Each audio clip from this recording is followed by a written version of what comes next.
တောင်းသူများမင်္ဂလာပါဗျာကျွန်တော်ဒီနေ့ IME International 1 video ထွန်းဆက်တည်ရပါတော့ hydraulic နဲ့ပတ်သက်တဲ့ဟာလေးတွေကျွန်တော်ရှင်းပြပေးချင်လို့ပါဗျာအခုကျွန်တော်တို့အမြင့်ကောင်းရေ80နဲ့အထက်ဆိုလို့ရှိရင်ကျွန်တော်တို့အခုဘုံက2ရှောင်း main ဘုံက1ရှောင်းပေါ့နော်ဘုံ3ချောင်းနဲ့ကျွန်တော်တို့အသုံးပြုပေးထားပါတယ်အသုံးပြုပေးထားရင်နောက်ထပ်ဘာပေါ့နော် control bar ကတော့ multi-way control bar ပေါ့နော်သူမှာ option နှစ်ပေါက်ပါတယ်ဒီမှာကျွန်တော် option ရှေ့ဒိုးစားတွေပါတယ်တက်ဆင်လို့ရအောင်နော် option တစ်ခုပါတယ်ဘုံက3ချောင်းပေါ့နော်သူရဲ့ကျွန်တော်တို့ဒီမြက်ကောင်ရဲ့အကြီးကြီးကအနည်းဆုံး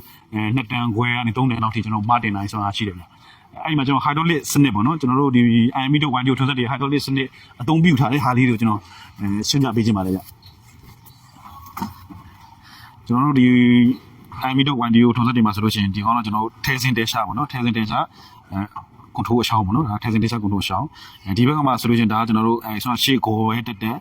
တခြားကျွန်တော်တို့အသုံးပြုနေတာတက်ရှင် option တွေနဲ့2ရှောင်းထည့်ပေးထားတယ်နော်အတင်ရှာပေါ့ဒီကျွန်တော်တို့ထဲစင်းနဲ့ပတ်သက်ပြီးတော့ကျွန်တော်တို့ set ဒီမှာအထူးပေါ့နော်ထုတ်လုပ်ထားတာကျွန်တော်အပေါ်တင်မယ် free ပေါ့နော်နောက်ကကျွန်တော်အောက်ချမယ်လွှတ်လိုက်ရင် free ပေါ့နော်ကျွန်တော်နောက်တစ်ခါကျွန်တော်တို့ရဲ့ဒီ IME တို့ 1 တွေမှာဆိုဘာပါလဲဆိုရင် float position ပါတယ်ပေါ့ဒါအောင်ဆုံးနှိမ့်လိုက်မယ်ဆိုရင်တောင်သူကြီးများအနေနဲ့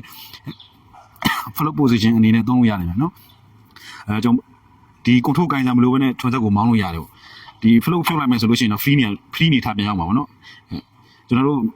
float position ကဘယ်နေရာတွေမှာသုံးတာလဲဆိုလို့ရှိရင်ကျွန်တော်တို့ထွန်းရွေးထည်ရေးမောင်းတဲ့ခါမှာညီအောင်ပေါ့ထွန်းဆက်နှိမ့်လိုက်မြင်းလိုက်ဖြစ်တဲ့အတိုင်းကိုကျွန်တော်နောက်ကထည်စင်ကလည်းနှိမ့်လိုက်မြင်းလိုက်ပေါ့နော် float ရေးလိုင်းလေးလိုပဲလိုက်ပါပေါ့ထွန်းဆက်နှိမ့်လိုက်မြင်းလိုက်ဆိုရင်ထည်စင်လည်းနှိမ့်လိုက်မြင်းလိုက်တာကြီးစူးနေတာမျိုးမရှိဘူးပေါ့နော်ထွန်းဆက်ကိုကျွန်တော်တို့ overload မဖြစ်စေဘူးပြီးတော့ထုံခုံထဲကုန်းပစ္စည်းတွေကိုလည်း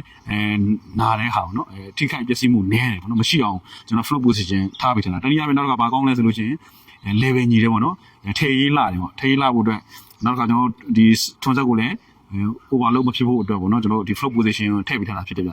float position ကျွန်တော်အသုံးပြုပြီးတော့တောင်သူကြီးများစမ်းသပ်မောင်းနေပေးကြပါဦးဗျအားလုံးကိုကျေးဇူးတင်ပါတယ်ဗျ